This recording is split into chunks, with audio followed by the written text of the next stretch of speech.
and Yes. we're actually gonna record this. We're gonna record this and we're gonna upload it to my YouTube channel.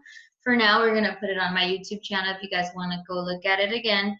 But this table talks that we're doing today is, I'm sorry. This table I talks think that your phone is giving you feedback. is giving feedback. Oh, okay. Let me see. Let me take the volume off. This table talks that we're doing today is called Keep Persisting. And we just want to start off with some questions here. I'm gonna pull them up right now. Let me see here. Well, first let's talk about what we have to eat right now. It's not 6 yet, so I have. Let's see if we can see it. Hold on. I can't see myself. Did you guys hear that? It's my reminder to walk my dogs. How do I silence it? Can you hear it? You can't hear I can hear your alarm. Okay, well, ignore please. But I have a salad with oranges, tomato, kale, and lettuce. Okay, on the other side. I'm vegan, by the way. Sarah is not, so do not be judgmental. I'm gonna feel so guilty every time I show my food. No, I'm vegan. That's why I'm eating this way. I am eating homemade fried rice. Okay, that looks really good, actually. Oh God. And you know, I was actually thinking of that. I'm like, oh my gosh, every time Patty's gonna show her food, she's gonna show salads and everything, and I'm not gonna be eating salads. I mean, I just have to eat this way, you know, right now. I mean, physically I'm feeling better, but I'm just like, you know, I do want to eat stuff like what you're eating, but you know, we have to just do this right now. But I'm trying to pull up the questions on my phone. Can you see it on your phone, the live? Yeah. Okay. So you can go ahead and see any comments there while I pull up my questions on my phone. Yeah, I can. Okay. We got a couple people connected already, right? Yeah. Okay. I don't know what is going on with my phone. It's freezing. Not a good time to freeze, phone. Okay, let me see. Yeah, so. Great. Well, comment if you guys are already watching. Let us know that you're there while I try to figure out my technical difficulty here with my phone. Let me see here. And this is usually dinner time, so if you're eating, comment what you're eating. Yeah, this is my dinner time too. I mean, I usually eat like around 8, but sometimes I eat around 6, so it's okay. Let me see. 10 years later, my phone. Is it just, you have it on your notes? Yeah, but my notes, I don't know why they're not pulling up. Well, let me go off the top of my head. I think I remember. One question I want to start off with is, so I know you recently bought your house, Sarah, and your second home, and we just wanted to ask, how has it been, like, finishing school and moving to a new home at the same time? Like, what crazy issues have you run into, or like, has it just been pretty smooth? No, definitely not. It has definitely been stressful, not going to lie, going to be completely honest. Yeah. Initially, I did want to, I was talking to Fernando initially when we started this, and my ideal time was to move at the ending of April and beginning of May because of school. Yeah. But, you know, we found the house we wanted before that. and all of that. But for example, like last week, we purchased our home Friday, so all of uh, Tuesday and Thursday was just very stressful because we needed to get all the papers, we needed to get everything to the lenders and all of that, get all of that situated. And since Willow usually, well, he works and then he does his business in the afternoon. He usually wasn't able to do it, so I was the one doing everything. So I did get behind on some stuff. So mainly since Saturday, I've just been catching up on school stuff and everything. Yeah. But I think it all takes a balance, we can say. Sometimes not everything is smooth. Some things come unexpected. And, you know, even with this like COVID-19, all of this was unexpected. It was unexpected transition and everything. But I'm learning just to give myself grace right now. Yeah. And have grace during this whole situation and everything, because I can tend to be a perfectionist with my work and all, but learning to give yourself grace is definitely necessary, and especially during this stressful time. I know you probably remember, because I'm pretty sure you were the one handling all the paperwork when you bought your home and everything. Yeah. So it's definitely stressful, but you just got to give yourself grace. Yeah, it's true. Because when we first moved to our house, the first the one of the things that happened that had never happened with me and Tony was we both started crying in the car at the same time. Because I don't know if it happens with you. I don't know if it happens with you, but usually how our relationship works is if one is like down or crying, the other one is like the motivating factor, and or vice versa. So the fact that we're both crying and we're just like done, like it was funny, but at the time it was like really hard. Yeah, definitely. I mean, I've had like maybe 3 mental breakdowns since Saturday, and I just feel like crying. It just releases everything, and I can start again. I'm like, okay, I let it out. Let me start again.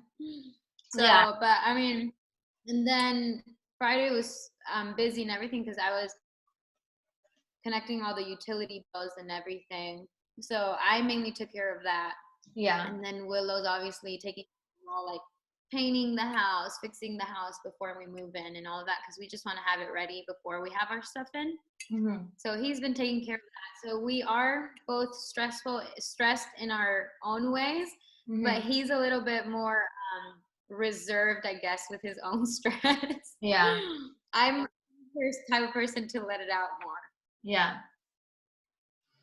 So my next question is, did you have any plans, like summer plans before or spring plans before this whole quarantine started that you had to cancel or change or whatever?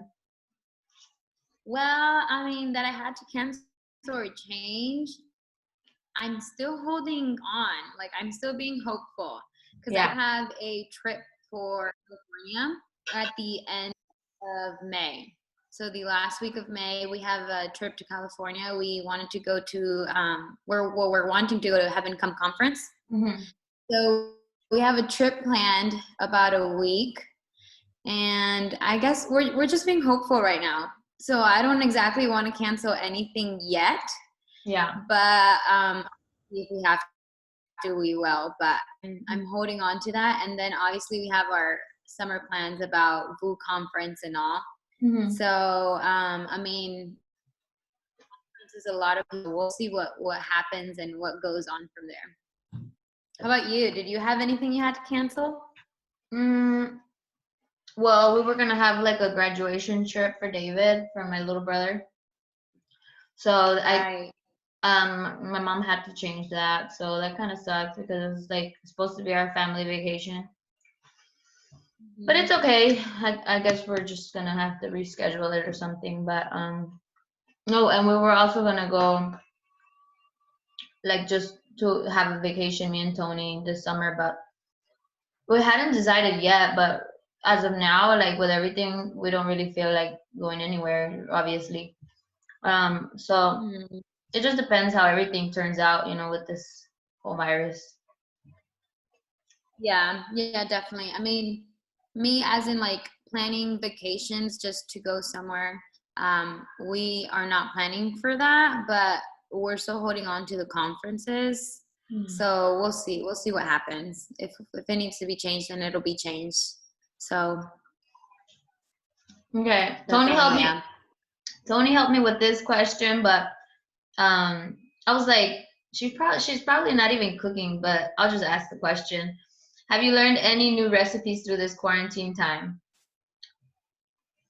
Yes, I did. I actually I actually learned how to make okay, so being a student and having to cook and all of that, it's all a bit hard sometimes, especially when you're busy. So I always look for recipes that are easy, like low kind of ingredient kind of thing and low on time and everything.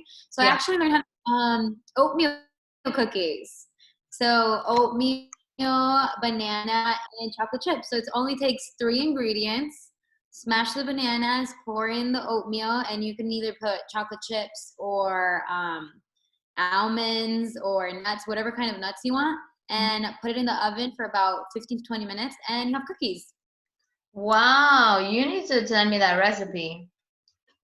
Yeah, Yeah, so it's that just sounds really good, and it sounds like I can eat it because I can make it yeah, vegan, you know. But yeah. There's no egg, there's no anything. yeah, you need to send me that.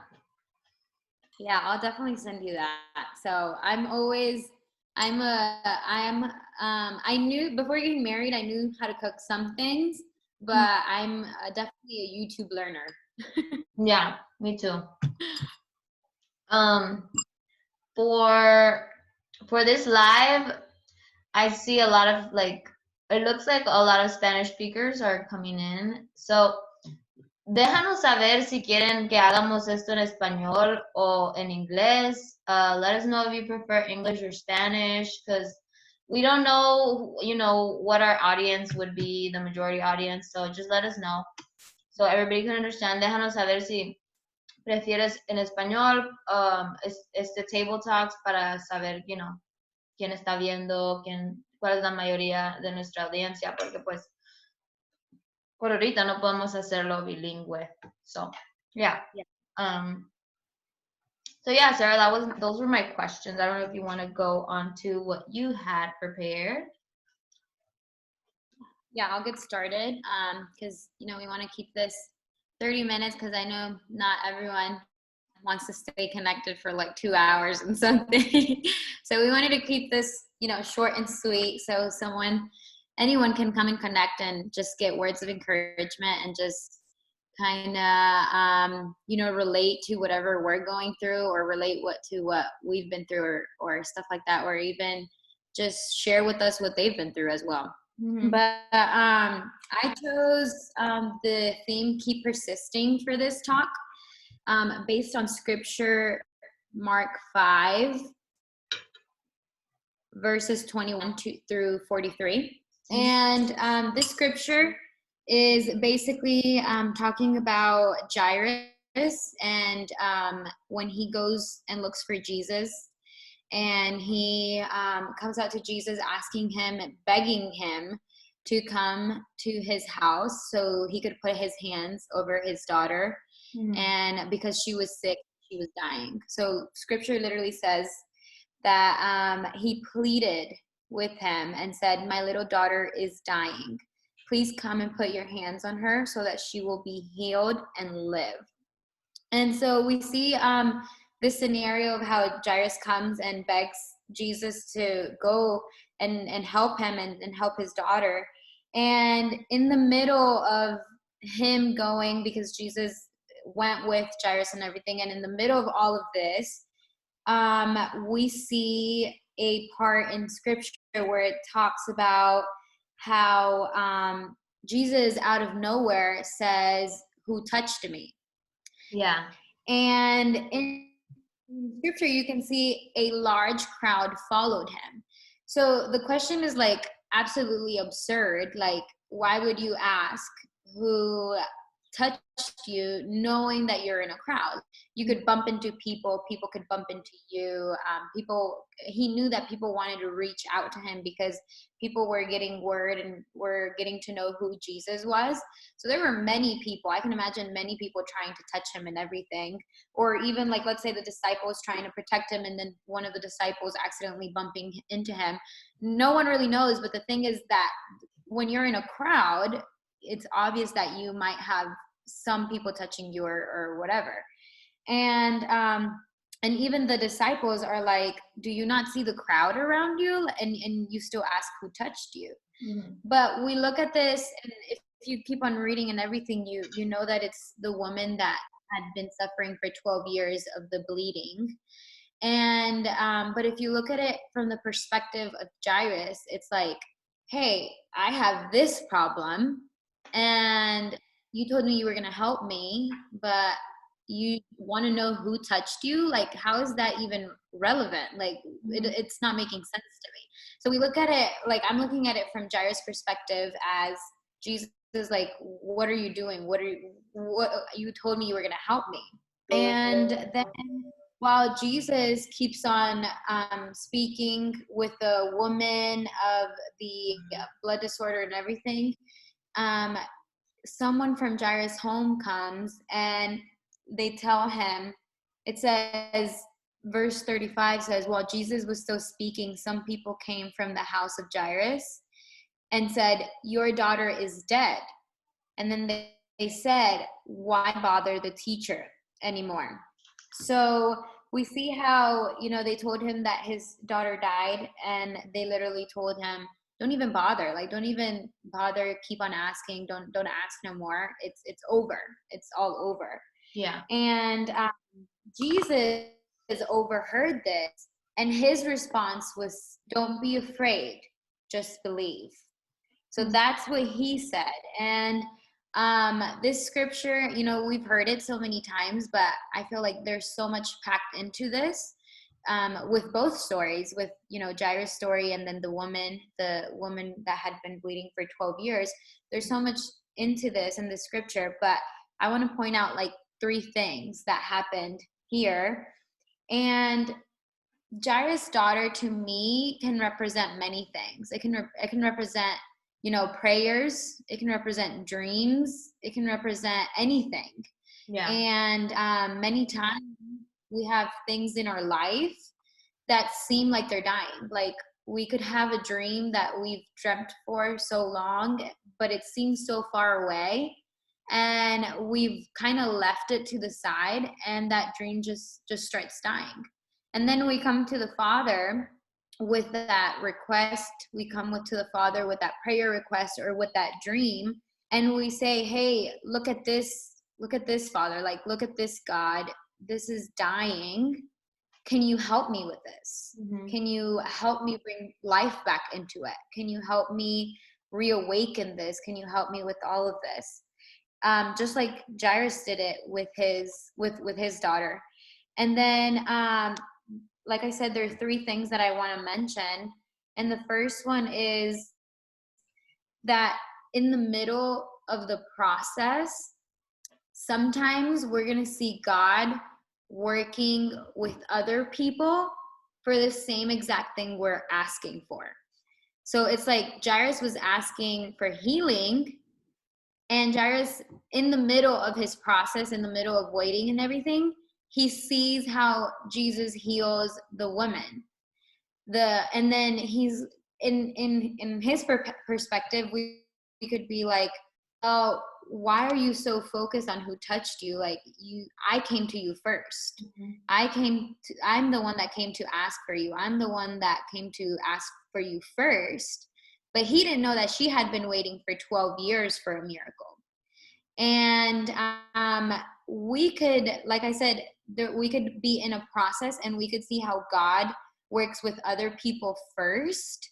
And we have the decision to keep on persisting, or we could fill ourselves with bitterness or envy, because we could be, God, you did it for them, but you didn't do it for me. Or, God, I came to you first, or what am I doing wrong? Or you did it for them and not for me, kind of thing. So we have that choice right there, for whatever, our miracle, our prayer, our dream. We could, like, for example, we could be dreaming of a career, and you see, and especially now with like social media and everything, people usually post their victories and everything, but you don't really see behind the scenes. And you could be like, for example, like, let's say a house. Someone could be praying for a house, and then they could be, God, they already did it. Like, I have been praying for this longer, and you haven't given it to me yet. You haven't opened the door yet. But we have that choice to keep on persisting there, or we can give up right there and let it die. But Jesus, he knew what was going to be at the end. He knew it was going to happen. And we have to rest in that he knows, be still and know that I am Lord. He knows what's going to happen. And then we see later on that while this is happening, someone comes and tells Jairus, your daughter is dead. Don't even bother. So there are going to be many voices around us, many people surrounding us that could have that same effect. That could be like, don't even bother. Like, don't even bother anymore. It's over. For example, like if you're working on a career, you want to go back to school or something, someone could say, you're too old for that. Don't work. Don't even bother about it. It's over. Like, get onto a new dream. Move on from that. And just words like that sometimes we could choose to listen to that, and we could, again, leave it right there. Like, we could give up, because Jairus could have said, you know what, Jesus, just forget about it. And again, he could have filled himself with like bitterness, and he could have been like, you know what, you didn't listen to me when I asked for it. You didn't come with me when I asked for it. So just forget about it. Just don't even bother anymore. She's dead. There's nothing we can do. And there we have a choice. Like, we could choose to persist.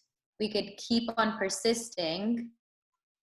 And choice is in us. People around us are going to say, it's over, it's this, but it's our choice to listen to them, or to listen and look for God's voice. Because after they told him that, Jesus said, don't be afraid. Don't be afraid. And he said, don't be afraid, just believe. Mm-hmm. So we could choose what voice to hear. We could choose which person to listen to, and we could either keep persisting and believe, or we could give up right there. And then my third thing that I noticed here, mm-hmm. It says that later on when Jesus went to heal his daughter and everything, he said, it says in verse 39, it says, he went in, being Jesus, he went in and said to them, why all this commotion and wailing? Because people were crying that she was dead. Yeah. And then it says, the child is not dead, but asleep. And then verse 40 says, but they laughed at him. So God is going to give us word. God is going to give us, prophecies. God is going to place dreams in us and everything. And there are people that are not going to understand, and they're going to laugh at the idea of it because they don't understand, or they're going to see that we keep on persisting, and they're going to laugh at that. They're going to laugh at our persistence. They're going to laugh that we keep on going, we keep on persisting, we keep on moving in it. Mm-hmm. And again, we have that choice. Do we listen to that laughter? Do we listen to that unbelief? Do we listen to that doubt? Yeah. Or do we keep persisting and just believe? So it's like, and just to end with it, we have to walk by faith, because many times, like in the beginning, Jairus came because it says, my daughter is dying. Mm-hmm. So something could look impossible. Something could look right like it's, yeah, exactly. We could be surrounded by death itself, and we could be asking ourselves, like, why this, why that? But we have the choice to, keep on persisting. And we see throughout scriptures how people kept on persisting. We saw how, Elijah, when he was praying for rain, he prayed 7 times Yeah. until rain came. We see Hannah persisted until she had her son Samuel. And we just keep on seeing these people that keep on persisting, but sometimes we don't really meditate on that. Sometimes we just see it as stories themselves, instead of God telling us, hey, not only are you going through this, but these people went through it too, and I still came through. I still did something. I still showed them my glory. I still showed them miracles. And the thing is that, God likes to work in the impossible because he likes to show his power. He likes to show that it's not in our strength, but it's in his strength. So we need to, keep that in mind. And like you said, like with everything going on and everything, I know there are people that have had to stop their plans. I know, like, I was just looking at this Instagram post that someone had to, postpone and cancel their wedding, that they're going through all of that because their wedding was within these months. So there are things that you don't even think about. Like, can you imagine planning your wedding for a year, 9 months, a year and a half, and having to cancel or having to postpone? But it's like this COVID-19 has affected in so many ways, but we have the choice to keep on persisting and keep on believing, and know that God is going to show up in one way or another way, and it's going to be unexpected, but he's going to perform miracles. And we have to be ready for that. We have to keep on persisting, keep on going, and not give up on the dreams that he's given us or the prayers that we have for him and stuff like that. Yeah, that's true, because like I've heard like a lot of people were like, I had I like felt God had had told me that this and this was gonna happen this year, in 2020, and then this happened. Like, it's like como que it's contradicting, like God tells you, oh, I'm gonna give you this, I'm gonna do this in your life this year, all of that, and then the opposite comes around. It's like we have to stay still, you have to stay home, we have to. So if mentally you feel like it doesn't match what God is telling you, but in reality it's where it's like what you were talking about, the Jairus, even though the daughter would look dead, God said she was sleeping. And it's the same thing with our dreams, with our plans, with our goals, with what God has spoken to us. They can look dead, they can look like there's no hope, but God says it is just sleeping. And there's going to be a time where that dream or those goals or what God has spoken to you is gonna wake up, is gonna happen, and God's gonna start moving more visually, not because he's always working and he's always moving, but there's times where you don't see it visually or even feel it, but and then there's times where you're like you can see it. So yeah, it's And yeah. I think that's why it's so important to keep that in mind, that we walk by faith and Yeah. not by sight. Because, like you said, the daughter was dead already. He saw his dead daughter. He saw it. We go back to Ezekiel. He saw the dead bones. Like, our sight, our seeing, our perception could be so different. And we can see it impossible. We could see it dead. We could see it hopeless. But God sees it a different way. And that's where faith kicks in. That's where we say, you know what? This is what I see, but I'm not going to walk by that.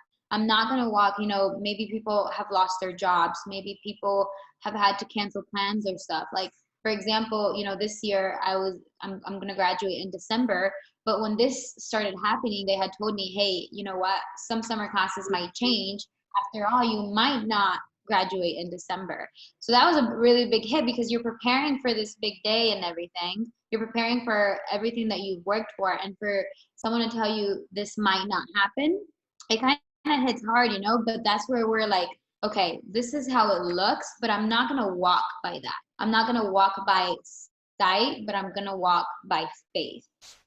Yeah, and I think that God is making a lot of us walk by faith in this time right now, because like you said, a lot of people have lost their jobs. Like mentally, it does not make sense that they're not working and they're still gonna have food on their table. Like that doesn't make sense in their brain. And so, but God is working. Like I think in this time He's teaching many of us to trust Him more, because that's what's happening right now. We can only trust in Him that He's gonna, even though this is happening, that He's gonna still provide for us to have food on our table, for us to pay our bills, for us to continue doing what we need to do and what we planned. And so it's like God has taken everything we were so dependent on and just left Him. So yeah, I mean, I think what you were talking about, it's very important in this time right now to keep persisting.